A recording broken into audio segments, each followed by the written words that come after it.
Underconsumption core, a trend I can get behind. My mom's been doing this since the 1960s. Well, she's dead now, but she did it from the 1960s. And, living frugally, not wasting, getting every last drop out of your bottles and tubes, using all that product. Don't throw it away. Rinse the bottle out. I took a lot of her tips and been using them. I've had my times of being financially irresponsible, but for the most part, I'm the kind of guy that will use my blow dryer until it starts on fire and I have to get a new one. So, frugal. I've heard an argument against this underconsumption core that it will lead to a joyless life. But as a person who at one point in my life had to hide from my landlord because I had spent too much money at the mall and I couldn't pay my rent, and my landlord would come knocking on the door for the rent and I had to hide. That's not joyful. It's much more joyful to live frugally, creatively, spend creatively and smartly, and under consumption core, I'm all for it. It can be fun. Here's some tips. Okay, so let's start with the basics. Skincare. We all have skin. We need to take care of it. There's so many products that you do not need. It's all marketing. It's all packaging. Most of it is crap and unnecessary and overpriced. I swear by the Ordinary, the peeling solution, which was viral about 100 years ago. But this stuff really works. When my face gets dry and crusty, it peels off that outer layer and makes it look fresher and feel fresher. So I use it maybe twice a week, a good peel. Other than that, there's a lotion that I use at night, a retinol lotion, also by The Ordinary. And I use that sometimes, but I don't use it very often, actually. Maybe I should use it more often, but they're both very affordable. For deodorant, I use a salt crystal stick, which I got at Whole Foods about maybe, I don't even know, before the pandemic. I've had this thing for like 4 years, and it works. Honestly, it works most of the time. If I shower every single day, it's fine. For some reason, my body chemistry tends to change, I guess, sometimes, and sometimes it doesn't work as effectively as others. But what I love about it is it lasts forever. It's natural. It doesn't have aluminum. It doesn't make creamy white marks on my shirt. It doesn't ruin your shirts. It doesn't show. If you don't have a shirt on and you lift your arms up, you don't see it. Yeah, I think it's great. And I mean, I don't shave my armpits, but if I did shave my armpits, I think it probably would be even more effective without the hair there. So maybe that's a hot tip. But for me, it works. There's no need to spend your money on expensive deodorants. And I know a lot of influencers are trying to get you to do that, but do they really like the product? Do they really use the product? Are they just getting sponsorship money? I don't know. Maybe they do love it, but I would try something like one of these crystal sticks. You'll save a ton of money. My hair. Okay, so I cut my beard and my hair myself because I decided a while back that my hair was just too thin on top to try and fuss with it and have luxurious, beautiful, long hair like I used to have. And I'm into it. It suits my face. It's so easy to take care of. I buzz it myself with a clipper, and I also buzz my beard myself. So that saves me any type of going to a barber or a hair salon. And I cut my hair maybe every 2 or 3 weeks just to keep it at a good length. In terms of color, now this is not necessary. And someday I think when my hair is completely silver, I would love to have just all silver hair and silver beard. My beard is pretty solid silver. But when my hair is salt and peppery, for some reason it just makes me feel like I look really tired.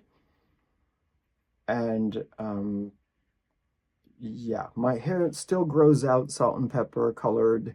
So until the day comes when I have pure white silver hair, I'm going to keep coloring it. So what I do is I get a hair color, the full size hair color, instead of the beard ones, because the beard ones, there's such a small amount of product and you can use it 2 or 3 or 4 times, but I use it for my hair as well as my beard.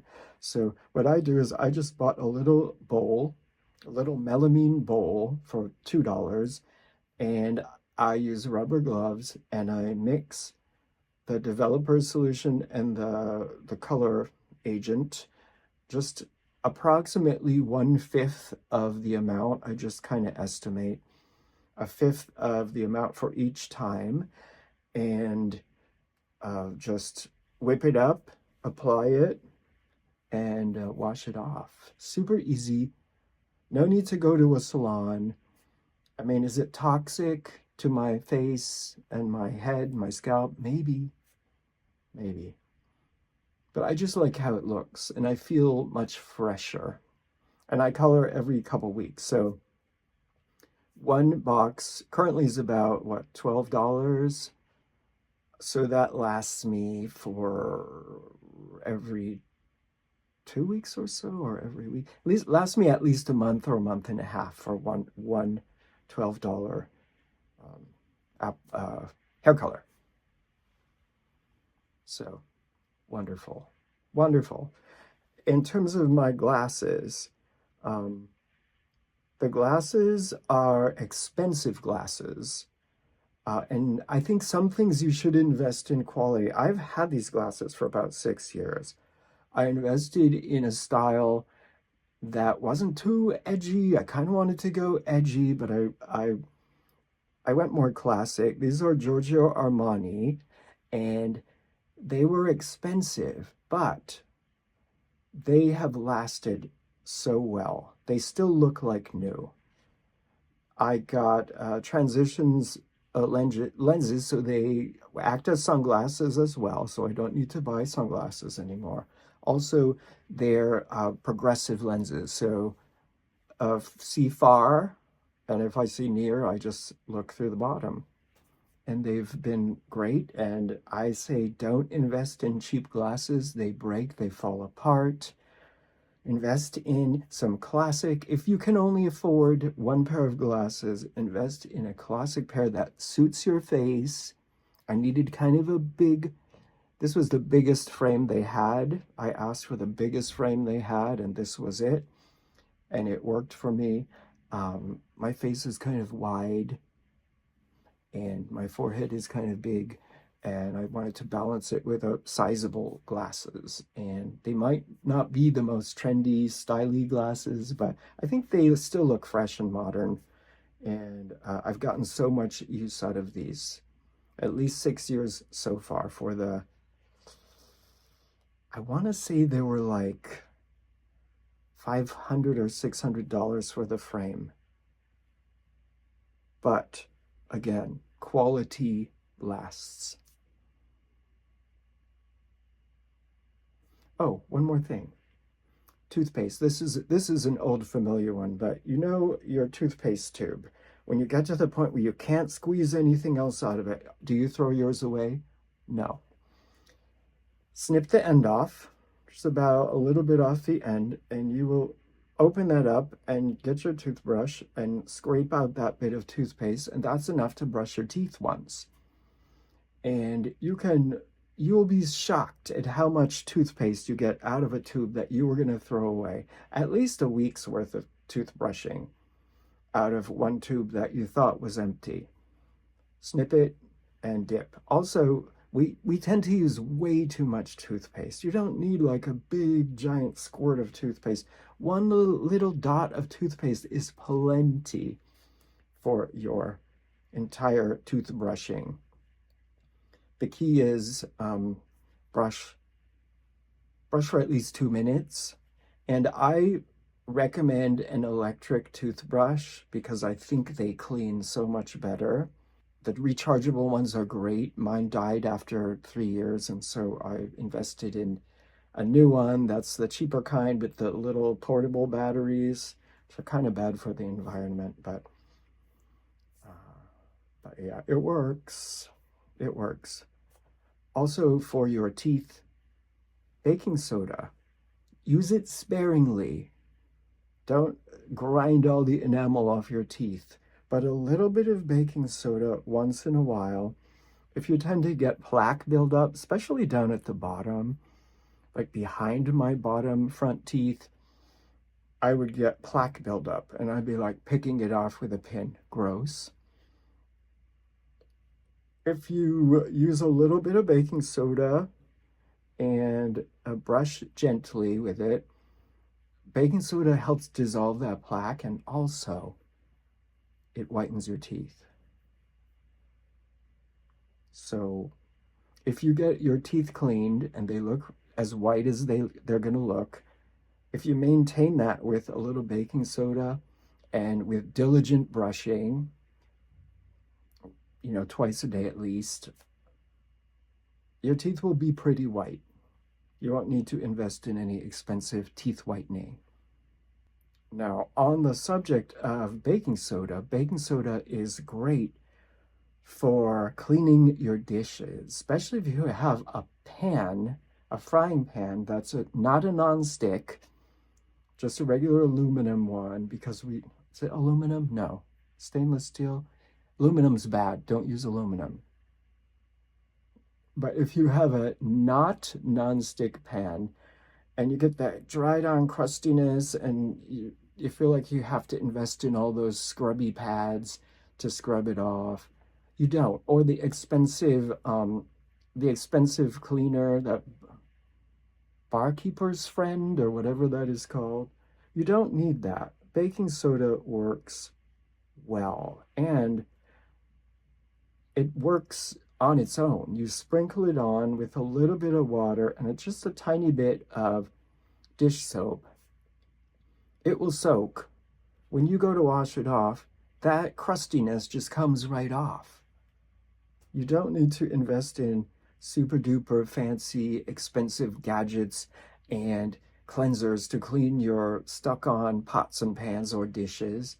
Just a little baking soda. It's very economical, and just a little bit works. You don't need a ton. So baking soda, I love baking soda. It's something I always have on hand. Useful for many things. While we're in the kitchen, I recommend investing in higher quality appliances. I love coffee, and so when I was going to start making my own coffee instead of buying coffee, because coffee is ridiculously expensive when you buy it every day at a coffee shop. So I checked reviews and I found the highest rated coffee bean grinder, which is this Cuisinart, and then I found the highest rated inexpensive coffee maker that supposedly heats the water to the exact temperature for optimal flavor, and it has a carafe to keep the coffee warm a little bit longer.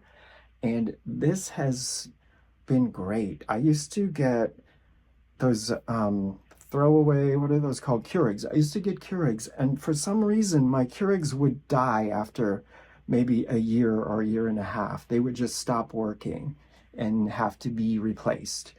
And this one has lasted me a long time. This is the first one I bought, and if this happens to break, I will definitely get the same one again because it's been great. But it was before 2020. It's funny how you remember so many things based on before 2020 or after 2020. It was before 2020 I got this, probably 2018 or 17. And it's 2024 now, so it has lasted, it works. It looks a little, scaly, and it looks a little worn, but it works fine, and I don't even mind the wear on the outside of it. I mean, it gives it character, right?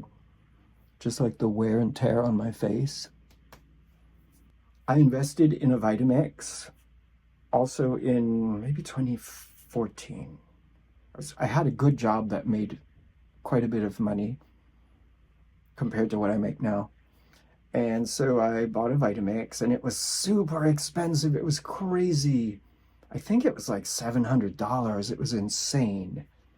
But the quality is excellent. It hasn't given me any trouble, and I still use it often. And yeah, invest in a good blender and make your own smoothies. Don't be going to Erewhon to get those ridiculous celebrity branded smoothies. You know that they just want your money, right? You know that you're being hypnotized into buying this crap that you can make yourself at home, probably even better. And you don't need to fall into that trap. I know a lot of people do it just so they can get views on social media, which I feel is a little irresponsible because you are encouraging your followers to spend money on useless things. But I guess if you're maybe one of those, I'm going to try this so you don't have to. Okay, all right, that's fine, whatever. And, do what you want. Do what you want ultimately, but I'm just saying, if I had a kid, old curmudgeon that I am, I would highly recommend that they steer clear of that stuff. Look at the reason people are posting stuff. If they're just trying to sell you something, they're trying to make money, and we all need to make money, and money is wonderful, but you don't have to buy into every single thing that someone recommends to you.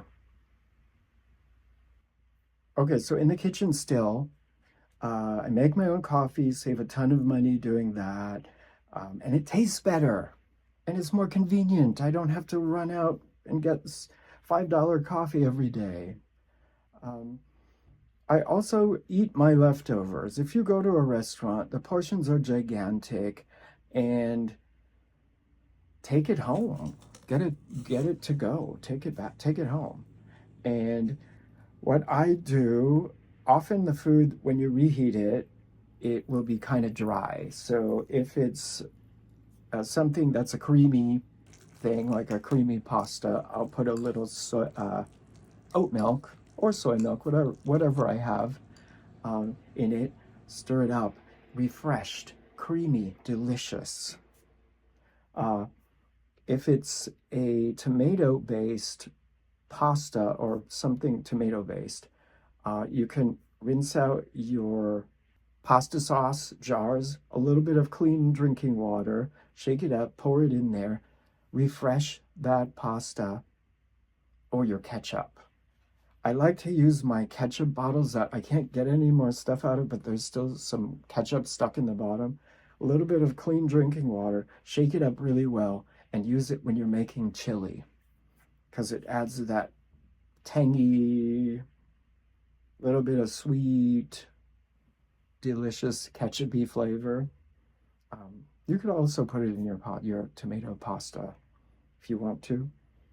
But yeah, use your cans and bottles that are almost empty, rinse them to add flavor to your cooking or for your leftovers. And yeah, you don't waste. We don't waste. I always learned from my mother, do not waste. We do not waste food. And I mean, my mother rarely threw anything away, any food. She had a trick where she would, every Sunday, She would take a little extra time and make us a big Sunday meal and pack up the leftovers, and we would eat those leftovers at least two more meals during the week. And they were good. I mean, it was home cooked. I love leftovers. I know some people don't. I love leftovers. So I have no problem doing that. So eat your leftovers, and if you're not going to eat them that week, freeze them, wrap them securely, freeze them, label them, the date, and maybe if you don't feel like eating the leftovers this week, maybe eat them next week. Food safety is important though, so don't get food poisoning and then come running to me.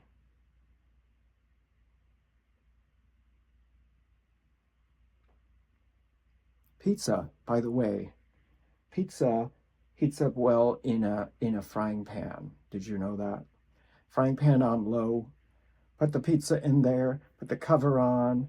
It heats up and stays crispy on the bottom instead of microwaving. Microwaving leftover pizza makes it mushy. But I like leftover pizza cold, actually. I think cold leftover pizza is pretty damn delicious. But eat your leftovers for sure. And if you have bread and it's been hot, and I did have to throw out some bread this year, so I was quite disappointed in myself. But um, I've started again, which I used to do, refrigerating bread. I know they say don't refrigerate bread. I don't know why. It changes the texture or something, but uh, I will always look at the date on my bread, and I tend to eat a lot of bread, so I can eat a loaf of bread in about a week. So if the date is less than a week, I will put it in the refrigerator and take the bread out of the refrigerator, especially in the summer. I had a loaf of bread that I had out, and it got like moist and moldy inside the bag. It was weird. I've never seen that happen before. So also, freezing bread is great. So if you get a loaf of bread, especially if you get like a baguette, slice that baguette up into smaller serving sizes, however much you want to eat at once. I recommend slicing it in half as well so it's easier to open later. Slice it and divide it into portions. Wrap those in freezer bags or something and freeze them because bread freezes really well. It reheats easily and quickly and tastes fresh. So don't let your baguette go moldy because they do go moldy pretty quickly. So baguettes are so good. I love baguettes. But yeah, freeze it up. And those bags, they're still clean. If you have a freezer bag that you use that you keep your bread in to freeze, just keep it in the freezer, and then when you have more bread, use the same bags. You don't need to throw them away. They'll last for a long time. When it comes to the freezer as well, if you get bananas, and bananas in this heat have been going bad really quickly, you want them a little spotty so they're ripe, but they will go overripe pretty quickly. So I recommend chopping them up into small pieces, freeze them as well, and they're great for making smoothies because it gets your smoothie out to a nice chilly, frosty start. And I'm definitely going to start making more smoothies because I haven't been eating as clean as I do sometimes. So yeah, smoothies, great. Freezing. You can even freeze your greens. You can freeze your lettuce, not lettuce, freeze your spinach and your kale, and then throw them in your smoothie as well, because you don't want them to go bad. Things go bad fast in this crazy hot weather. Let's talk about fashion a little bit. As you can see, I'm an extremely fashionable person. I do like fashion. Lately, I'm a bit on the lazy side, but I would say about 75% of my wardrobe is thrifted. A lot of my clothes I got from Out of the Closet in LA, which is a resale shop, very reasonably priced. I think this shirt came from there, although I'm considering selling this, getting rid of this.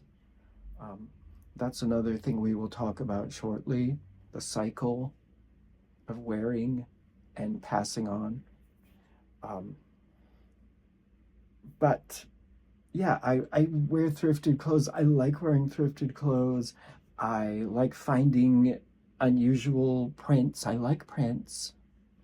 I've finally realized that I don't look great in reds and pinks because my rosacea really pops out. So I've been going more towards slate grays, blues, like a greenish blue color, black, those colors, cool colors, grays, certain grays. I look quite good in like a silvery gray. Yeah. So once you know that, you start building a wardrobe over time, pieces that you will have for years. And if for some reason you are sick of your clothes and they're still decent clothes, sometimes you can sell them, either sell them on eBay. Obviously, you can donate to anything that's wearable in good condition. You can donate to either a resale shop or to Goodwill or something. But I also have an eBay shop, and I sold a lot of my clothes that I had in my wardrobe. I had some really great Gucci pants, which don't really fit me anymore. So I sold them for $200 on eBay. So, I got some wear out of them. I loved them. I enjoyed them. I wore them to some really fancy events, career events. And I think one of my birthdays I wore them. And yeah, then it was time to move them on to someone else who will love them. I feel like my glasses are steaming up because I'm sweating because I had to shut off the air conditioner for sound right now. But and yeah, wardrobe. I have some really great finds that I've had for a long time, which I will keep for a long time. I have these great Italian, made in Italy wool pants, which I call them my Italian old man pants. They're pleated and baggy, and they just look I think they look so stylish. I wore them the other night. I had to go to an event, and I wore them the other night, and I felt so good in them. And they were thrifted, and they were about $20, I think. But these are Italian wool pants. I'm sure the original cost was quite a bit higher than that. And a thing about storing my woolens, I've had problems in the past where my wool clothes get eaten by moths. So be careful with your expensive wool clothes. Keep them in a garment bag of some sort. I try to block all the holes and don't let moths get in there. I don't know if that's good to not let your clothing breathe, but it's working for me. I don't have any holes in my latest wool acquisitions. And I have a blazer that I bought thrifted, and I actually have a whole suit that I bought thrifted. The suit was $30 or $35 for a whole suit because my friend was having a birthday party at the Magic Castle and you needed to dress up. And so I got this suit, and wow, $35 for an entire suit. That's a wool suit, and it fit. So thrifting, keep those pieces. Keep those pieces for when you need somewhere fancy. If I want to go somewhere fancy that's a little bit more styly, I wear my big old man pants, my big baggy, beautiful black pants, Italian pants. I have a suit if I need it for anything. Sometimes someone dies and you need to go to a funeral. You want to be respectful. So I think the camera's been crooked this whole time, yeah. And a blazer is always great. You can wear it casually or you can wear it just to dress up your outfit a little bit. I love a good blazer. So if you find a good blazer that fits, even if you don't really have an opportunity to wear it right now and it's kind of classic and it's a good color for you, I would say buy it. This one was about $30, I think, at Crossroads. And honestly, I haven't worn it yet, but I will. Now that I remember it, I'm going to wear it when it starts getting cooler in the autumn, just as a jacket. And sometimes if you just throw it on your shoulders, you look super cool. Throw it over your shoulders, and yeah, you look super cool. And I think that's it. I think that's it for tips right now. Living frugally, you can still have nice stuff. Know what to invest in. Know when it's worth spending more on something because it will last you a long time, or a classic thing that is useful that will last you a long time. Not too trendy. Don't be fooled by expensive products, trendy products. It's a waste. Resell your clothes if you can. Selling on eBay is super easy. Maybe you need to learn a little bit about what's going to sell and what's not, but yeah, it's worth a shot, right? Why not? And if not, you can always sell to a place like uh, a resale shop that buys clothes from you and they will give you credit. So they'll give you 50% of the price they're going to sell it for. And then you get 50% of that price in credit and you can buy something new that you want. So, and let's be honest, fashion changes so fast. The coolest people are the ones who aren't slaves to the trends. You know, wear what you like, wear what looks good on you, be an individual. Will the economy crash if everyone acts this way? The economy will adjust. Stores will stop making this cheap crap. Businesses that resell will boom. Products will last longer, be more quality, higher quality. They won't be designed to break and be replaced. If we don't buy those products, they won't be able to make those. They'll know they can't sell them, they won't make them anymore. And the joy of financial freedom is so much better than the joy of having bags and bags of crap that you're going to wear once and then throw out. Or yeah, anyway, that's it for today, kiddos. uh yeah, that's it.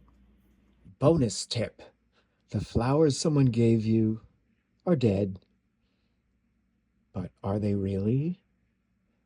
Look, there's a pretty one. It's still alive. Let's put it in a bud vase and look how stunning it looks.